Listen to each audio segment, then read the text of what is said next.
여러분 안녕하세요. 오늘은 하나님의 말씀이 사라지는 시대, 우리가 사는 이 마지막 시대에 이 세상에서 하나님의 말씀이 사라지는 그러한 성경의 예언에 대하여 하나님의 말씀을 살펴보도록 하겠습니다. 과거 이스라엘 백성의 역사에서 보면 이스라엘 백성들이 타락할 때, 경건이 적어질 때 늘 하나님의 말씀이 귀했습니다. 하나님의 말씀이 왕성하고 그 말씀의 능력이 하나님의 백성들에게 경험되는 것이 아니라 종교가 형식화되고 율법주의가 되고, 그래서 하나님의 말씀에 사람들이 염증을 느끼는, 그래서 말씀이 사라지는 그런 현상을 우리가 이스라엘 백성 과거 역사에서 보게 됩니다. 사무엘상 3장에 보면 사무엘이 어릴 때에 엘리 제사장 시대에 있었던 영적인 상태를 말해줍니다. 아이 사무엘이 엘리 앞에서 여호와를 섬길 때에, 엘리 제사장이죠, 여호와의 말씀이 희귀하여 이상이 흔히 보이지 않았더라. 희귀했다, 그 말은 매우 드물었다는 뜻입니다. 하나님의 말씀이 백성들에게서 드물게 된 것입니다. 그것은 그 당시 이스라엘 백성들이 깊이 타락한 상태에 있었다는 것을 말해줍니다. 그 후로도 이스라엘 백성들의 이러한 역사는 반복되었습니다. 예루살렘이 멸망할 때 에레미야 선지자가 하나님의 기별을 전했습니다. 그러나 그 당시 수많은 거짓 선지자들이 등장해서 에레미야의 기별과는 서로 반대되는 그런 기별을 전해서 백성들의 마음이 혼란 상태에 빠졌습니다. 그리고 마땅히 들어야 할 하나님의 기별을 듣지 못했고, 그래서 예루살렘은 아주 비극적으로 멸망이 되었습니다. 하나님의 말씀이 이처럼 희귀한 상태는 예수님 당시 바리새인들에게서 뚜렷하게 볼 수 있었습니다. 그들은 안식일마다 하나님의 기별을 전했지만 실제로 그들은 두 가지 핵심적인 기별을 전하지 못했습니다. 하나님의 계명을 전하지 못했고 하나님의 예언을 전하지 못했습니다. 그들의 신학으로, 소위 말하자면 성경에서 말하는 전통입니다. 전통과 유전, 그 유전과 전통, 그들의 신학으로 하나님의 말씀을 크게 왜곡시켰습니다. 그래서 그들이 설교를 들을 때에, 백성들이 설교를 들을 때는 참 이 유창한 이 성경 말씀을 말하지만 그들의 신학으로 왜곡된, 바리새인들의 신학으로 왜곡된 그런 기별을 듣게 되었습니다. 그리고 중요한 것은 그 시대에 주어진 예언의 기별을 그들이 알지 못했다고 하는 것입니다. 그래서 실제로 안식일마다 설교가 있었지만 백성들은 하나님의 말씀을 듣지 못했습니다.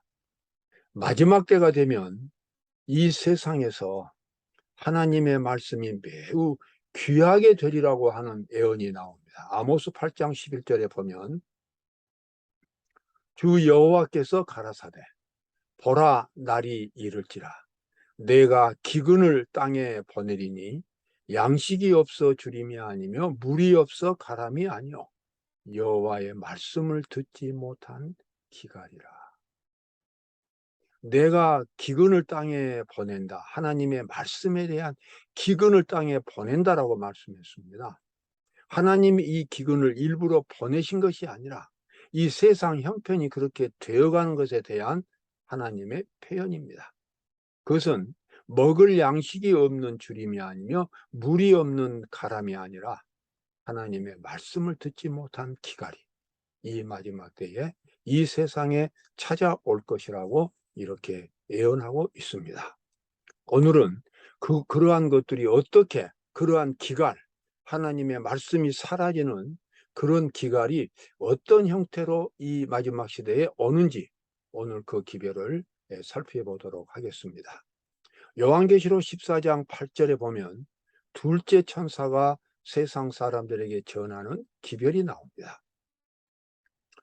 다른 천사 곧 둘째가 그 뒤를 따라 말하되 무너졌도다 무너졌도다 큰 성 바벨론이여 모든 나라를 그 음행으로 인하여 진노의 포도주로 먹이던 자로다 하더라. 둘째 천사가 말하기를 큰 성 바벨론이 무너졌다는 것입니다. 바벨론은 그 말은 원래 혼잡이란 뜻입니다. 그런데 이런 혼잡의 그 본질은 순수한 하나님의 말씀이 아니라 인간의 철학으로, 인간의 신학으로 하나님의 말씀을 왜곡하기 때문에 일어나는 현상이 혼란이고 바벨론입니다.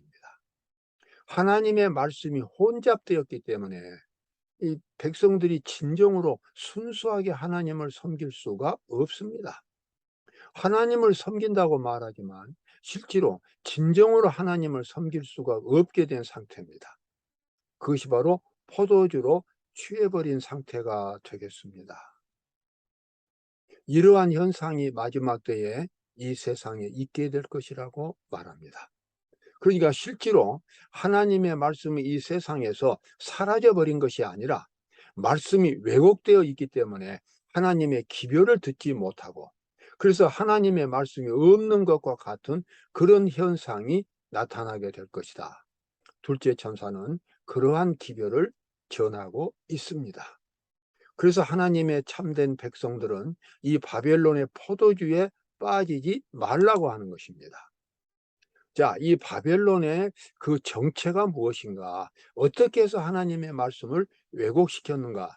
요한계시록 13장에는 바로 그 기별이, 그 본질이 아주 자세하게 나옵니다. 요한계시록 13장을 열자마자 바다에서 한 짐승이 올라오고 용이 그 짐승에게 권세를 줍니다. 그런데 그 짐승이 큰 말과 참남된 말하는 입을 받고 42달 일할 권세를 받는다고 예언하고 있습니다. 여기서 큰 말이라고 하는 것은 하나님을 대항하는 신성 모독적인 말입니다. 그리고 참남된 말한다고 하는 것은 하나님의 율법을 폐지한다고 하는 것입니다. 그리고 이 짐승이 42달 일할 권세를 받으니라. 42달 일할 권세, 이 부분에서 우리는 이 짐승이 등장했던 과거 역사적인 시점을 알 수가 있습니다. 42달은 1년이 42달입니다. 42달인데 이 42달이 또 다른 말로는 한때, 두때, 반때로 나옵니다. 한때, 두때, 반때는 3년 반을 가리킵니다. 그래서 3년 반을 가리키면 42달이 됩니다. 그리고 42달을 날로 계산하면 1260일이 됩니다.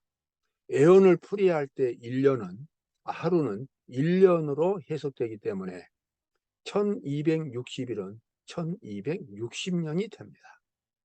이 1260년 동안 이 하나님을 대항하는 세력, 다니엘서에서 나와 있는 이 작은 뿔이 활동할 권세를 받는다고 그렇게 말합니다. 긴 세월 동안 기독교는 이와 같은 타락의 시대를 거쳐왔고 그래서 원래의 예수님께서 세우신 그런 기독교가 아니라 이방 종교의 풍습과 그 진리에 혼합된 그와 같은 종교 형태로 변질이 되었습니다. 그 변질된 모습이 바로 오늘날 천주교회의 모습인 것입니다. 천주교회는 성경의 종교와 크게 차이가 있습니다. 천주교회는 하나님께서 주신 십계명을 변화시켰고 그리고 하늘 성소에서 진행되는 대제사장, 하나님의 사제이신 예수 그리스도를 대신하여 이 세상에서 미사를 세우고 또 사제 제도를 만들었습니다. 그래서 하나님의 구속 사업의 핵심이 되는 그 진리가 왜곡된 것입니다. 이러한 왜곡된 상태를 이 상태에서 벗어나야 한다고 하는 것이 벗어나야 한다고 하는 것이 종교 개혁자들의 생각이었습니다. 그래서 마르틴 루터나 칼빈 같은 쯔윙글리 같은 종교 개혁자들이 등장해서 원래의 종교로 돌아가자. 그래서 종교 개혁 사업을 시작을 했습니다. 정말 이 종교 개혁 사업은 오늘 우리가 볼 때는 과거 역사이지만 그 당시로 봐서는 아주 무서운 큰 고통이 수반되는 그와 같은 모험이었습니다. 얼마나 많은 사람들이, 수백만 명의 사람들이 종교를 위해서, 성경의 종교를 지키기 위해서 목숨을 잃었습니다. 종교 개혁의 역사는 피해의 역사인 것입니다. 이와 같은 이 종교 개혁이, 이 종교 개혁자들이 다 완성된 것이 아니었습니다. 종교 개혁자들은 그 종교 개혁의 기초를 마련해 놓았을 뿐입니다. 그 후계자들이 종교 개혁 사업을 완성하고 더욱더 성경의 진리를 찾았어야 하는 것입니다. 성경의 진리대로 돌아가는, 그래서 종교 개혁을 완성했어야 합니다. 그러나 이러한 위대한 종교 개혁자들의 후손들은 그 일을 하지 못했고, 그래서 개혁자들이 시작했던 종교 개혁은 결국은 중간에서 멈추고 말았습니다. 멈춰버린 이 종교 개혁, 완성하지 못한 종교 개혁, 이것이 마지막 때는 큰 문제가 되는 것입니다. 왜냐하면 종교 개혁자들이 다 이루지 못했던 그 종교 개혁의 핵심 부분에는 하나님의 율법과 성소의 제사가 있기 때문에 그렇습니다. 하나님의 종교의 목적은 하나님의 율법을 지키도록 만들어주는 것이 하나님의 종교의 목적입니다. 죄인이 구원을 받는다고 하는 것은 하나님의 율법을 올바로 지킬 수 있도록 만들어진다는 것입니다.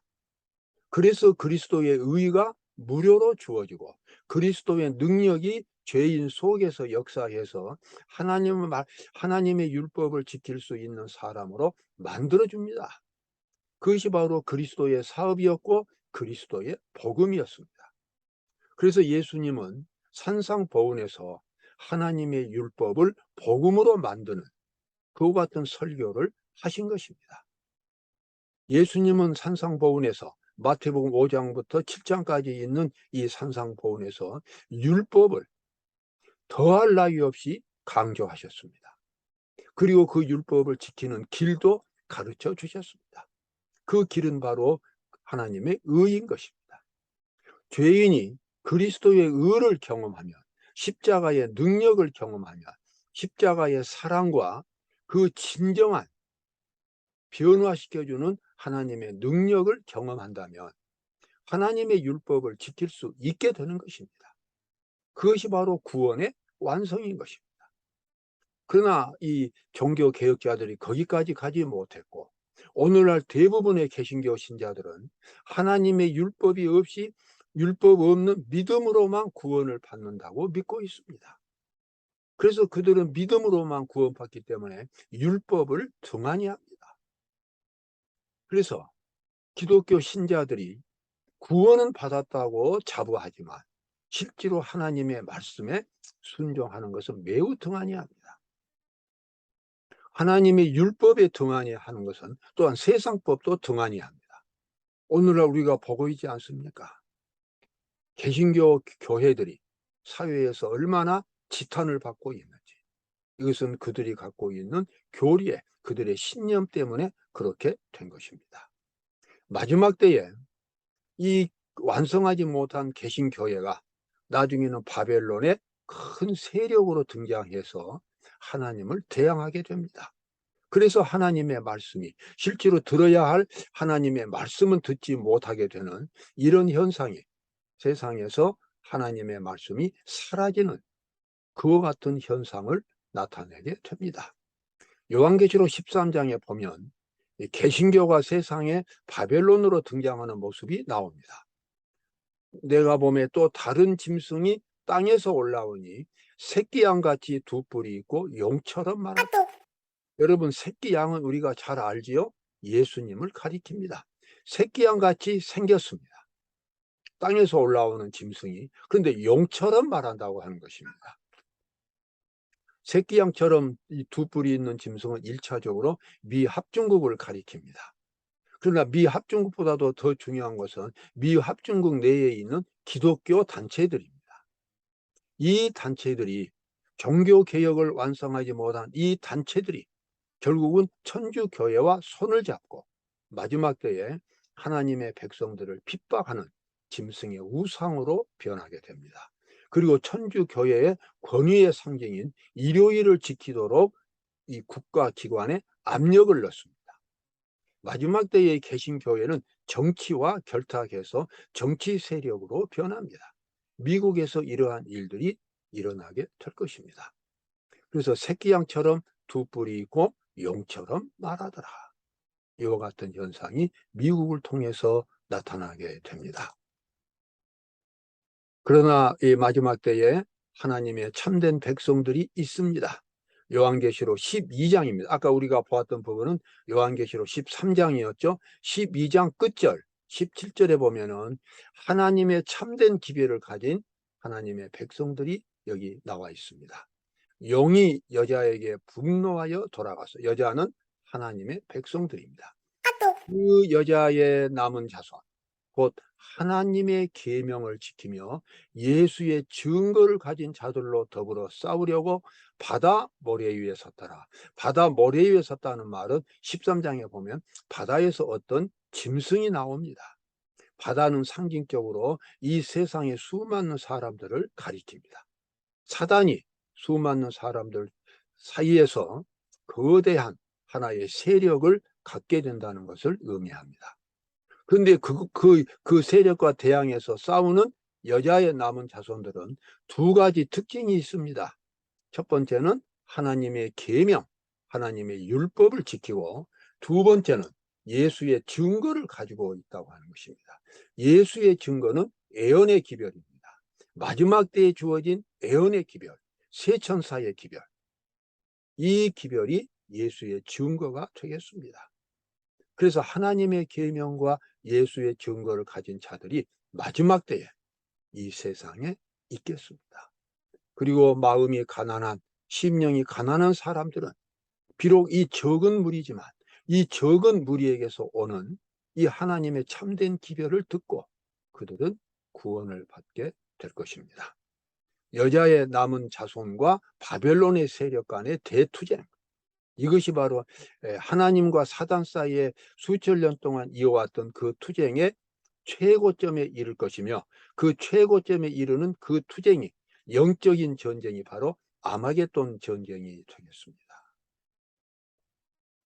여러분, 마지막 때에 이 세상에서 하나님의 말씀은 사라지고 있습니다.